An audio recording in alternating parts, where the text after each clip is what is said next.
Con la siguiente intervención vamos a iniciar uno de los ejes que comentaba Celestí en su presentación, que es cómo gestionar la rehabilitación. Y para ello contamos con la intervención del señor Ignacio de la Puerta Rueda, director de Planificación Territorial y Agenda Urbana del Gobierno Vasco, que nos va a exponer la experiencia en Euskadi a través de las oficinas de rehabilitación de un interesante proyecto que se llama Opengela. Egunon, señor Ignacio, ongi etorri Barcelonara.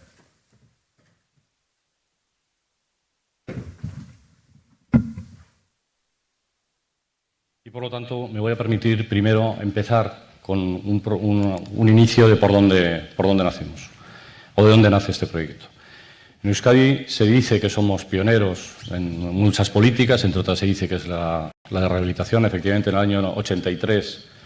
con motivo de las inundaciones que se sufrieron en toda la cuenca del Ibaizábal, en Bilbao,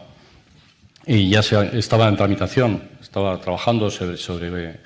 un decreto de rehabilitación e intervención en áreas de rehabilitación integral. Y, bueno, pues tenemos prácticamente ya casi 40 años de experiencia en la declaración de ámbitos de especial necesidad de intervención, áreas de rehabilitación integrada. Después ese decreto fue evolucionando hacia las áreas degradadas y ahí se establecía distintas fórmulas de intervención, bien a nivel de barrio, en esos ámbitos declarados como áreas de rehabilitación integral o áreas degradadas, y ya se incorporaba la figura de las sociedades urbanísticas de rehabilitación como una necesidad de acompañar en el proceso de gestión, sobre todo en estos ámbitos de especial necesidad, a la población que allí se encontraba. Y ya tenía una visión que tenía, en principio, un carácter, digamos, integral, porque intentaba trascender más allá de lo que era la intervención exclusivamente en la rehabilitación del edificio, para llegar también a los aspectos sociales. Como decía, esto que se empezó en el año 83, hasta hoy tenemos aproximadamente unos 120 ámbitos con esa declaración en todo Euskadi, pero únicamente hay 17 sociedades urbanísticas de rehabilitación. En el decreto se decía que cada vez que se declarara un área o un área degradada tenía que constituirse una entidad para llevar adelante la gestión de ese ámbito, y la realidad es que en lugar de tener 140 áreas sociedades urbanísticas de rehabilitación, únicamente tenemos las 17 que están aquí marcadas. Y que además, como su ámbito de actuación está limitado exclusivamente a la zona que se ha declarado, realmente se está dando servicio, en lugar del 17% de la población de Euskadi, que podría ser, o incluso más, porque puede haber ámbitos o municipios que tengan más población, se está dando servicio exclusivamente a entre un 5 y un 10% de la población. Pero es que además, en el 2011, cuando empezamos a trabajar sobre el inventario de vulnerabilidad urbana, nos encontramos con unas conclusiones que para mí eran sorprendentes. Después de llevar eso casi 40 años de inversiones públicas importantísimas en la intervención en estos ámbitos, nos encontramos con que prácticamente el 30% de la población de Euskadi, las áreas que estaba hecho a nivel de secciones censales, estaban en unas condiciones similares a las que llevaron a la declaración de esos ámbitos de rehabilitación integral. Y eso que teníamos que tener, que decíamos en aquel decreto del 83, que teníamos que tener en cuenta no solo aspectos físicos, sino también sociales, unas primeras conclusiones a las que llegamos era identificar que estábamos dejándonos en el camino algunas cuestiones que no sabíamos tratar. Yo creo que hacemos lo que sabemos hacer, y como la mayor parte de los que estábamos gestionando, han ido gestionando estos procesos durante este tiempo, han sido técnicos, como la mayor parte de los que estamos en esta sala, las actuaciones se han ido centrando casi en exclusividad en lo que es la parte de la rehabilitación del edificio y el espacio público. Incluso estos programas, al ser fundamentalmente de promoción pública, por parte de las administraciones locales, se centraban fundamentalmente en la parte de la reurbanización del espacio público y no llegaban a entrar en la zona del dominio privado, que era el edificio. Y por lo tanto nos encontramos con que más del 30% de la población de Euskadi y las secciones censales de los municipios de los entornos urbanos estaban en esa situación de vulnerabilidad, después de toda la inversión que se había hecho con recursos públicos durante todo este tiempo. Y eso nos lleva también a empezar a trabajar sobre una visión más transversal, más global. Estábamos ya en un momento, a partir del 2016, como sabéis, trabajando sobre la agenda urbana europea. Se aprueba el área en Quito, la agenda urbana de un hábitat, y empezamos a trasladar eso a la experiencia en Euskadi, evolucionando lo que fue la agenda urbana, la hoja de ruta de edificación sostenible de Bultzatu 2025 que desarrollamos en el 2012, que era una visión integral de intervención en el edificio desde el punto de vista del ámbito residencial, pero con una visión transversal con otros departamentos. Eso evolucionó a ser la agenda urbana de Euskadi con una visión ya más territorial, más desde el punto de vista de la ciudad. Pero como conclusiones, ahí nos encontramos que empieza a aparecer ahora una serie de fondos, ya se ha comentado en la presentación, pero las primeras conclusiones es qué ha pasado para que después de 40 años los ámbitos que estaban en esa situación de declaración de área de rehabilitación integrada de área desfavorecida, con todos los recursos públicos que se han invertido, permanezcan en la misma condición después de más de 40 años. ¿Y qué pasa cuando se hace una declaración de estas características? ¿Cuándo va a perder esa condición de área de rehabilitación integrada o área degradada? Bien, con estas bases empezamos ya a diseñar un modelo de intervención a nivel de barrio que trataba de integrar no solo esa visión de la rehabilitación de la intervención en los elementos físicos, sino que a través del servicio de regeneración urbana que constituimos en la legislatura pasada, en el 2017, no existía en el Gobierno, había un servicio que gestionaba las ayudas de rehabilitación, pero no uno específico para intervenir en esta materia de regeneración urbana integral, con un grupo motor constituido por una serie de municipios que, identificados los ámbitos más vulnerables, estaban dispuestos los municipios también a intervenir en esos ámbitos más vulnerables. A partir de ahí, establecimos un análisis de qué recursos podíamos alcanzar para poder empezar a desarrollar esas iniciativas y establecimos ya una serie de proyectos con carácter piloto en 4 municipios en concreto, en 4 ámbitos, que a través de constituir con un apoyo técnico unas oficinas específicas en cada uno de esos ámbitos íbamos a tratar de gestionar cada uno de esos barrios con una experiencia piloto a ver qué es lo que teníamos que hacer. Bien, con estas condiciones, ya en el 2018 surge una convocatoria de un Horizon 2020 que tiene precisamente como objetivo el análisis, el desarrollo de las One Stop Shops, oficinas de proximidad, de ventanilla única a nivel de barrio. Nos presentamos no con los cuatro ámbitos, sino con 2 de ellos, y la verdad es que se nos seleccionó, nos lo aprobaron y pudimos empezar a trabajar ya en lo que se llama el proyecto Penguela. El proyecto es Air for All, ahora lo vamos a ver. Y ahí ya estamos en el diseño de este mismo esquema, se mantiene prácticamente. La intención es que ya no sea el servicio de regeneración urbana, sino que haya una entidad que a nivel de toda la comunidad autónoma sea la que pueda ir operando. En este proyecto, la verdad es que el acrónimo no salió muy afortunado, Air for All, con Integrated Renovation One Stop Shop for Rural Districts. Lo que hacíamos era centrarnos en un esquema de gestión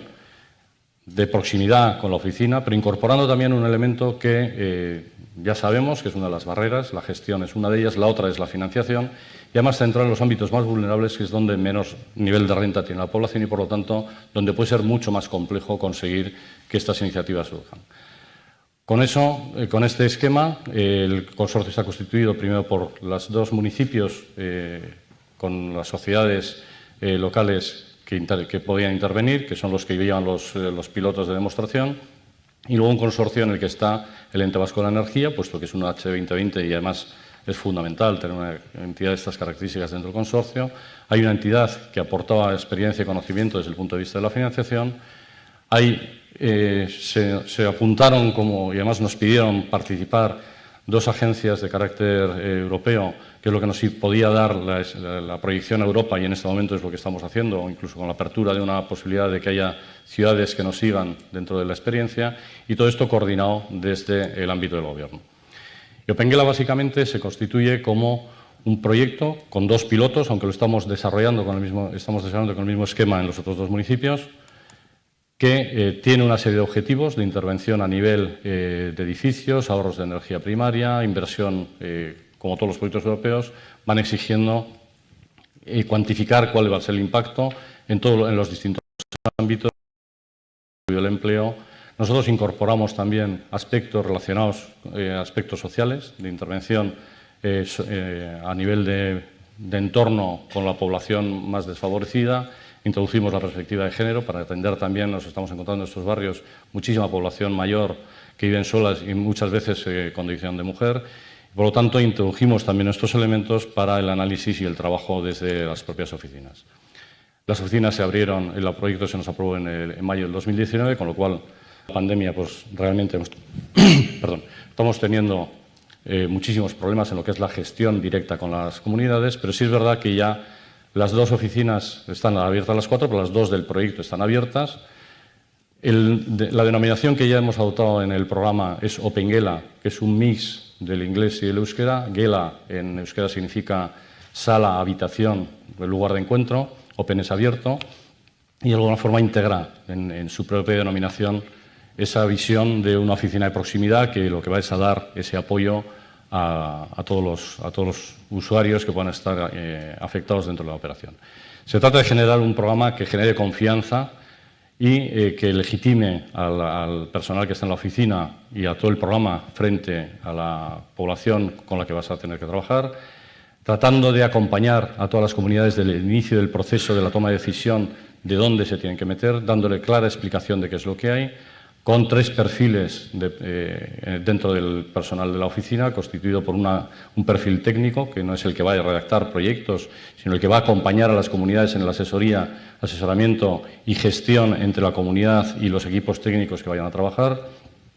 Un perfil de carácter administrativo económico, que es el que va a ir captando las distintas vías posibles de financiación, de ayudas y gestionando el cash flow de toda la operación para identificar dónde puede haber elementos y puntos críticos dentro de la financiación, resolviendo además los problemas de financiación que en la relación directa con los vecinos se puedan identificar y aplicar, por lo tanto, el mecanismo de financiación. Y el tercer perfil, que es el le hemos llamado el mediador social, que es el que va a trabajar con las comunidades, con los grupos sociales,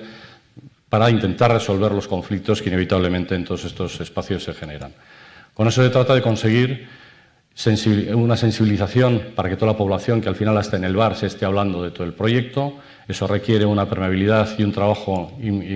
importante, donde se pueda transmitir con el vocabulario cercano, que la gente lo entienda fácilmente, de qué beneficios se obtiene con la eficiencia energética. Estamos en una zona climática, que la eficiencia energética no es la prioridad.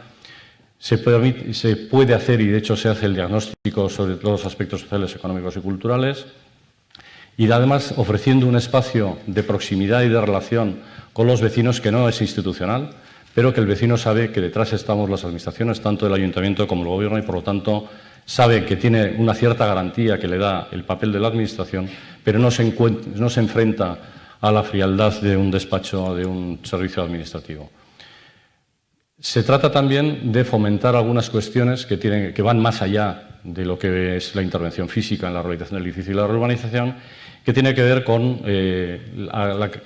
aprovechamiento del capital humano que tenemos en estos barrios. Son ámbitos donde la tasa de desempleo es elevada,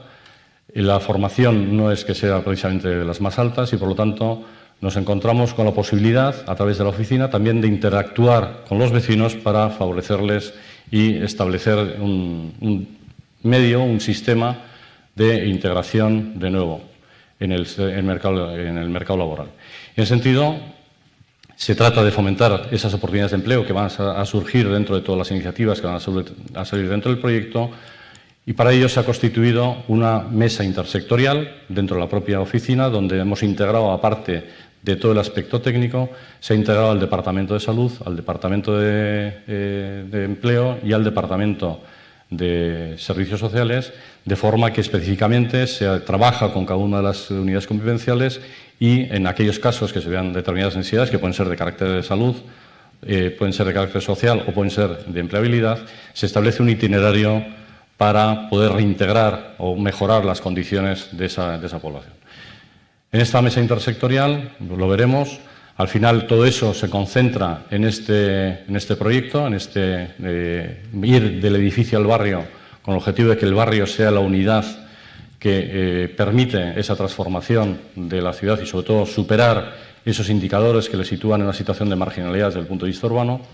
Y uno de los elementos fundamentales que hemos dicho es la comunicación. Con eso se ha hecho dentro del proyecto una serie de publicidad, de documentos que se han distribuido dentro de los vecinos, que afecta primero a dar respuesta a algunas de las cuestiones básicas, como qué es OpenGela, trasladarlo hacia los vecinos, qué ventajas ofrece a tu negocio en el sentido de qué puede aportar a los que estén incluidos dentro del programa, que no son solo los titulares de las viviendas, sino también todos aquellos que pueden adherirse al programa desde el punto de vista de los técnicos y las empresas que vayan a trabajar dentro del programa. Se explica qué es la oficina de barrio y cómo funciona, qué posibilidades hay, qué tipo de trabajos son los que se hacen, donde se puede informar con unos documentos que se han ido buzoneando en el barrio, que, como decía, pues aporta toda esa información que al final son las inquietudes que tanto los que quieren adherirse al proyecto desde el punto de vista de los propietarios de las viviendas como de los distintos agentes que se van a integrar pueden tener. Como decía, uno de los elementos más allá de lo que es la parte de la intervención física que hay es la formación para el empleo. Uno de los elementos que nos encontramos es la carencia, la ausencia de personas que cubran con esos tres perfiles, con lo cual con la Escuela Vasca de Estudios Territoriales Urbanos, la EBETU, hemos organizado un curso de formación para el gestor de la rehabilitación y la regeneración urbana. Hemos dado ya 2 ediciones. El año pasado tuvimos que suspenderla porque entendemos que esta es una formación que tiene que ser presencial y este mes de noviembre tendremos ya la 3ª edición. Formando específicamente en esos aspectos que tiene que cubrir el personal de las oficinas. Perdón, en ese proceso de participación y de contribución se han ido manteniendo reuniones muy próximas con todos los vecinos, donde se les acompaña en todo el proceso de toma de decisiones, desde el inicio en el que se explica cuál es la propuesta, hasta el proceso de selección de los distintos proyectos. El sistema que hemos utilizado es un sistema similar al de la contratación de la Administración Pública, pero aplicado a una contratación privada. Entonces, se ha montado una comisión gestora, que es la que, constituida por el Ayuntamiento, por el Gobierno y por los vecinos, siguen todo el proceso de contratación de los equipos técnicos y de las empresas que van a adjudicar. Se hace la identificación, se hace el seguimiento de los proyectos y, por lo tanto, la definición de las soluciones. Y se monta, como decía, esa mesa intersectorial donde se integran distintas áreas, distintos espacios y distintos servicios que vienen a confluir en el proyecto. Como decía, hay 2 elementos básicos. Uno es la gestión, que con la oficina estamos dándole esa respuesta, pero el otro es la financiación. La financiación nos encontramos con que si esta fuera la curva de la renta de la población, tenemos una parte de la población situados en la parte derecha, fuera de ese rayado,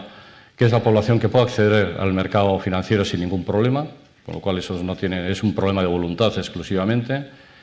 Las aportaciones que tienen que hacer en la parte que no esté subvencionada las pueden hacer sin ningún problema, incluso en ocasiones financiar el 100% de la inversión. Pero en el otro extremo tenemos esta otra población que se encuentra con una situación, hablemos de garantía de ingresos, ingreso mínimo vital, la fórmula asimilado no es exactamente eso, pero que nos encontramos con que ni con avales ni con condiciones favorables de apoyo se les va a poder dar una financiación tradicional y, por lo tanto, va a quedar más en el marco de la financiación de las administraciones públicas. Y en medio tenemos un gran paquete, un gran número de población, de personas, de unidades convivenciales, que no están en las condiciones de esos que, digamos, en el extremo izquierdo, que se sitúan en una necesidad imperiosa de que la Administración actúe en apoyo, pero cuando se acercan a las entidades financieras, el Comité de Riesgos decide que no les da la financiación y, por lo tanto, con que nos encontremos con algunas de las personas incluidas en estos 2 paquetes últimos, el de la izquierda o el de intermedio, en una comunidad de vecinos, posiblemente sabemos que esa operación va a fracasar. Lo que hemos diseñado es un mecanismo, el que le hemos llamado el mecanismo de apoyo social a la financiación Opengela, el MAS Opengela, que consiste en establecer para los que están en la franja izquierda, más a la izquierda, un sistema de financiación con recursos exclusivamente públicos, pero se le da una financiación a muy largo plazo, donde se le permite que la amortización se pueda hacer en el periodo que mejor les venga, ajustada a su capacidad de repago, con la condición exclusivamente de que esa financiación se va a devolver en el momento que haya una transmisión. En el intermedio, lo que establecemos es un mecanismo en el que la aportación del capital público lo que va a funcionar es exclusivamente como garantía para el caso de impagos y, además, con una limitación en este momento al 25% del préstamo que se conceda y con el objetivo y con el compromiso por parte de la entidad que está concediendo los préstamos de elevar de reducir esa necesidad de aval del 25% al 10%, y además con una condición de impacto, que es que por cada euro que desde la Administración se pone para ese aval, ellos están en este momento comprometidos a poner 4 euros para la financiación y que eso, como decía, se elevará hasta los 10 euros. Con la ventaja de que el capital público en este caso no se pierde ni en subvención ni siquiera en el préstamo, sino que simplemente debe estar pignorado para conceder ese aval y que durante el transcurso del tiempo, en la medida en que no haya ese default, esa caída en el riesgo del impago, pues se podrá reincorporar al procedimiento. Hablando de cuál es en el nivel de coste y las intervenciones que hay, digamos que el programa que estamos haciendo es con una subvención que va dirigida en principio a la comunidad de propietarios, que le establecemos que es una subvención que es retornable en el momento en que se transfiere y se atribuye a cada uno de los propietarios, de los copropietarios, en función de su cuota de participación. Si hay una transmisión de ese bien a lo largo de en los 10 primeros años, que consideramos que se ha amortizado esa inversión, se tiene que retornar la subvención. Con la diferenciación de si es domicilio habitual, entonces se considera una amortización con la fórmula francesa y, por lo tanto, en el año 10 no tendrá que devolver nada. Pero si es una persona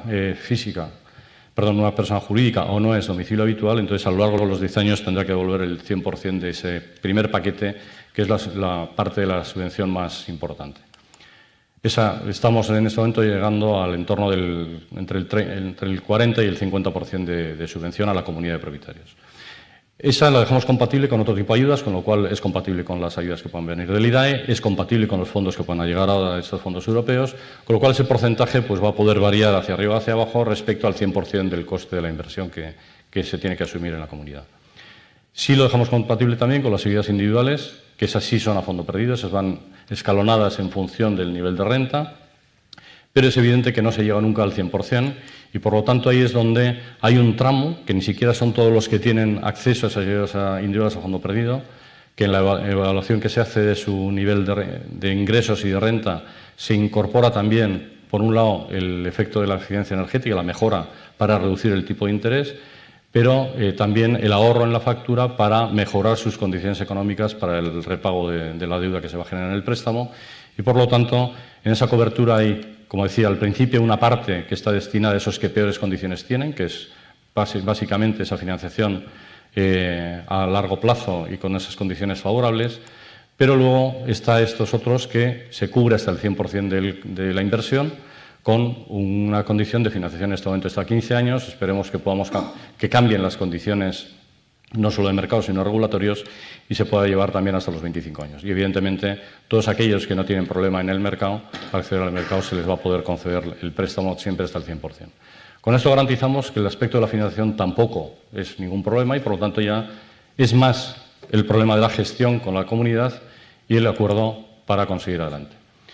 Ya voy a ir presentando, evidentemente, tenemos que intervenir en las medidas de rehabilitación, las medidas físicas, de mejora de la eficiencia energética, intervenimos en las envolventes, lógicamente, en las medidas pasivas. Estas son algunas imágenes de algunos de los edificios que ya en este momento están terminados, donde se intenta incorporar pues, estos sistemas de incorporar ya, son imágenes que ya habréis visto y que siempre al final pues acaban sorprendiéndonos porque por mucho que intentas dar una solución, pues hay alguna persona imaginativa que siempre tiene una alternativa distinta a la que se ha planificado, ¿no? Pero bueno, es con lo que tenemos que convivir y con lo que tenemos que hacer. Evidentemente, se incorpora también los aspectos de accesibilidad universal, con lo cual es una inversión realmente elevada a la que estamos sometiendo a estas comunidades de propietarios. Estamos hablando del entorno de los 40.000 euros por vivienda de inversión, porque intentamos llegar a una reducción superior al 60% en el consumo y, por supuesto, se supera el 30% en lo que es la demanda global, pero sí garantizar también la accesibilidad universal de todo el parque edificado. Como hemos visto, muchas veces hay situaciones que son absolutamente imprevistas, imprevisibles, que son, pues esto fue porque esto es concreto en el barrio de Charcoaga, la obra todavía está sin entregar, sin terminarse, pero como hubo un desahucio, pues no se le ocurrió mejor cosa que quemar los colchones en la cabina del ascensor. Bueno, pues incluso antes de terminar la obra ya hay un siniestro, ¿no? Son problemas pues, con los que también hay que convivir. Dentro del programa lo que estamos estableciendo también en el inventario de vulnerabilidad, uno de los elementos que hemos identificado es el problema que hay con el tamaño de la vivienda y el número de personas que viven, con lo cual son viviendas de entre 35 y 40 metros cuadrados de la época de los años 60, que hoy en día desde luego no reunirían condiciones adecuadas de habitabilidad por exceso de densidad de ocupación. y donde sí estamos posibilitando la ampliación mediante una crujía, a la vez que se incorpora el ascensor, ampliar una crujía que permita, en algunos casos, incrementar la superficie de la vivienda o dejarlo incluso como espacio de terraza, que es alguno de los elementos que se ha visto durante este periodo que hay problemas, ¿no? Incorporamos la digitalización, no solo en la parte de monitorización, sino también entendida como una infraestructura absolutamente básica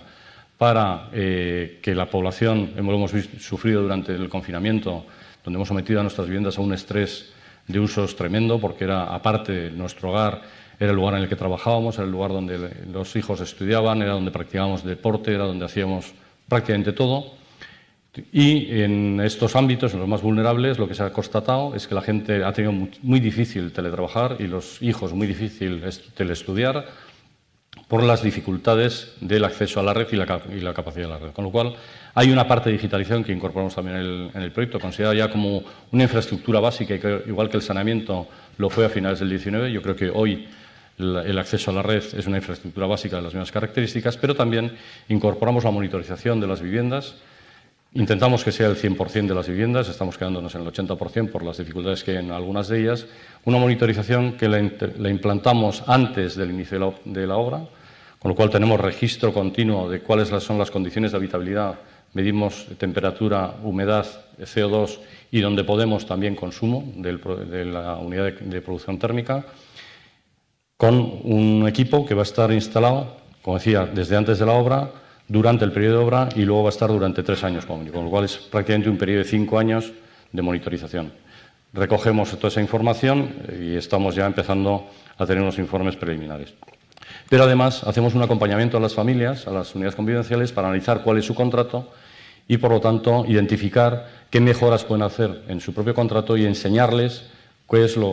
cómo pueden interactuar con sus equipos electrodomésticos y la calefacción, porque esta aplicación se la descargan en el móvil y ellos mismos pueden trabajar con esta aplicación.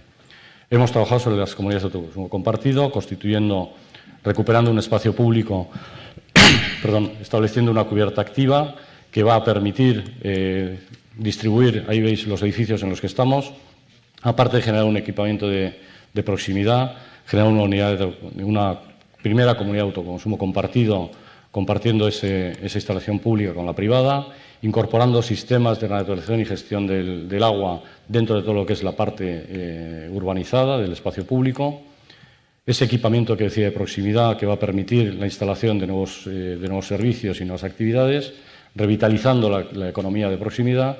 Un proyecto también interesante de trabajo con la juventud, con los más jóvenes, de ocupación del tiempo libre a través de actividades de carácter cultural, deportivo y de ocupación del tiempo libre.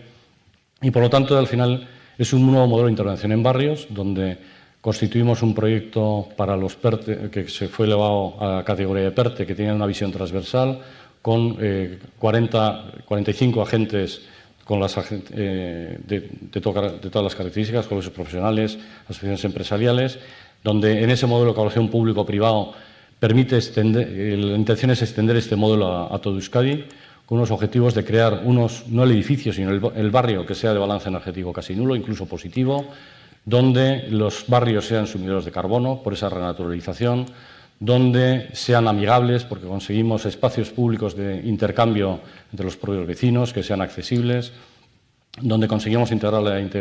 la digitalización y la electrificación no solo de las viviendas, sino también para el espacio público, la movilidad y la monitorización de todos los trabajos realizados, mejorando las condiciones de habitabilidad de las viviendas, la permeabilidad del espacio público para reducir el riesgo de inundación y crear esas infraestructuras azules,